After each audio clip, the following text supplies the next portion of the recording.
ચહેર એટલે ગમે આને હરી લઉં તો મહાદેવના ભેગી જઈને પાર ના પાડું વગાડ મારું નામ દે.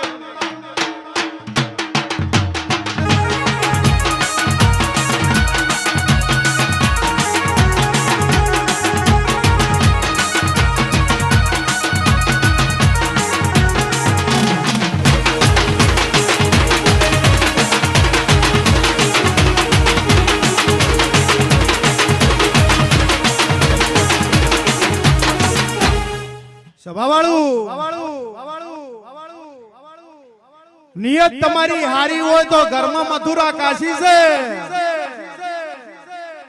અન મારા જેવી ચહેર જો ઘેર બેઠી હોય અન કિસ્મત ને દાસી ના બનાવું તો બલ્યું મારું ચહેર નું બેહણું લાગે.